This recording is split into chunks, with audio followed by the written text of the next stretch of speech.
Today, I will be reviewing my first 4 hours playing Make Room, a cute, cozy sandbox game. We'll talk about the gameplay mechanics, the intended audience, and we'll answer the question, is this game ADHD friendly? And because this review is ADHD friendly, I'll keep it nice and sweet and to the point. I'll also be sure to include chapters so that you can skip around to the topics that you're interested in. Thank you to Wholesome Games for the review code. Now let's start. Make Room is a cozy indie sandbox building and design game that was released August 7th, 2025, and developed by Kenny, a solo dev who lives and works in the Netherlands. In the game, you start with your choice of either an indoor room, an outdoor space, or a compact camper, and you let your imagination take you from there, building and designing your dream area. It's available to play on Steam, with plans to be Steam Deck verified at or shortly after launch. So from an ADHD perspective, I totally respect the tutorial because it is super simple and to the point. There's limited reading and they guide you step by step, telling you how to place things, make them bigger, smaller, changing the color, etc, etc.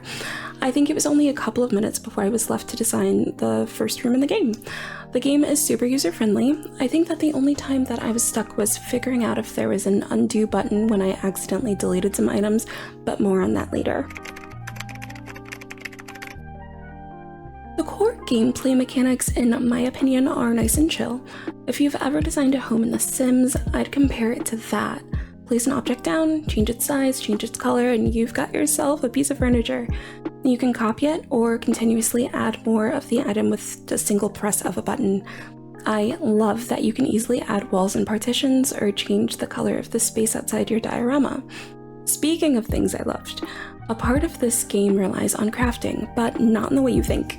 Make Room gives you all the tools and resources you need to craft your own furniture.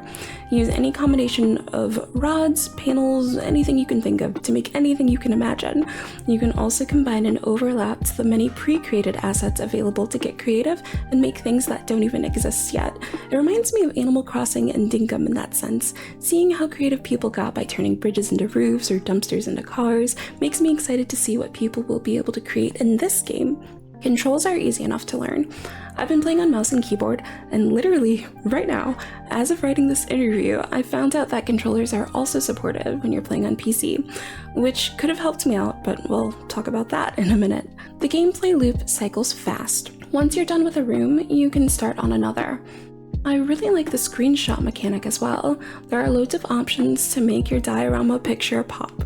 I took many screenshots of my cafe and they turned out really nice. There is also an option to share your designs within the community and see some inspo pictures on the main menu.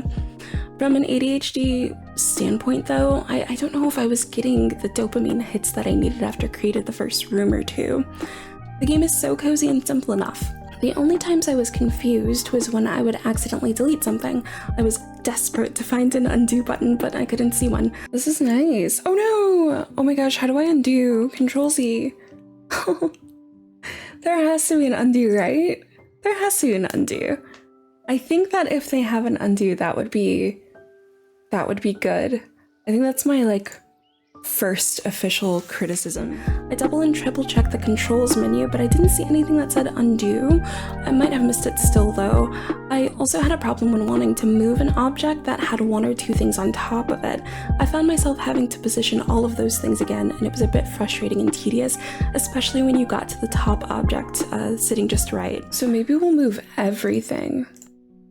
Oh no. Oh, I wonder if there's a way to lock them in. If I have two things together, they will just stay. I don't know. Maybe I need to hold shift or something. Let me see. I would love it if you could lock items together so that if you move one thing, they all move in unison. If there was an option for that, I might have missed that as well, but I didn't see one. The interface of the game is nice and clean. There isn't any overwhelming amount of information that's on the screen, which I really enjoy. There was no overstimulation in that regard. When choosing a category of furniture or decor, I thought the category tiles and text were too small, so it was hard to focus. I had to go a bit slowly to actually find what I needed. Visual-wise, it's such a lovely game. I'm not a dev, so forgive the terminology that I'm about to use. The colors are all pleasant to look at, and all of the objects aren't harsh, if that makes sense. They're outlined smoothly and seem soft, which adds to the coziness of the game. The ability to change colors of every piece of furniture is an incredible touch, and I hope that we'll have more color options in the future. Right now, you just have a set amount of colors, but I'm greedy and I'd like to have them all. So I get motion sickness from games sometimes, and the motion sickness was real with this one. I had to start the game 3 different times to get through my gameplay because of the camera movement. 1 minute. I'm gonna have to take a break. And we're gonna have to stop again, to be honest. My motion sickness is going crazy right now. Okay, well, we're gonna have to stop again. Hi again. I'd love it if there was a mouth sensitivity option in the game. I think if I realized that I could play with controller, that may have also helped me loads more. Sound-wise, I found that there were no unpleasant sound effects in this game, and nothing that made you, like, on edge or anything.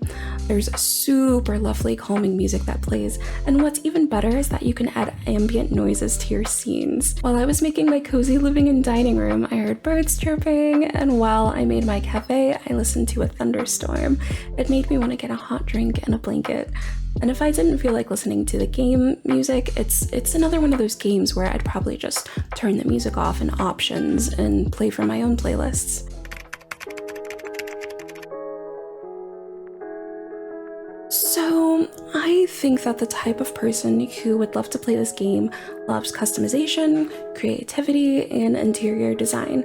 I was thinking about it before, and I would totally use this game to make rooms in my actual apartment to see how I would like renovate them. If that's up your alley, then you should totally get Make Room. Overall, I think that the game is nice. The art style is soft and cozy, the UI is clean, the mechanics are simple, the music is good, and the end result is a space of your own design that you can share with others. If I were to add any criticisms, they would be to please add an undo button. Oh, these are candles. Oh my gosh, no. Why isn't there an undo button? You know? Please add a button to move multiple pieces as a group, maybe even a lock feature so there's no accidental movement of furniture, and to please make a sensitivity option for camera movement.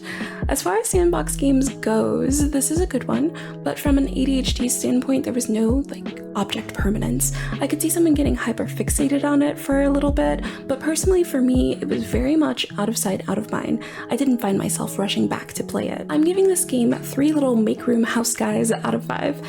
And to answer the question, in some ways yes, but ultimately no. Unfortunately, I don't think this game is quite ADHD friendly. Thanks again to Wholesome Games for the code. I've done 1 gameplay of Make Room. The link should be popping up now. So if you'd like to see more of it before you decide to buy it, click in the corner now. Otherwise, you can find me on the socials linked in the description or in the next video. Or both. The choice is yours. The choice is also yours to comment and subscribe. For now, it's goodbye, take care, see you later, bye!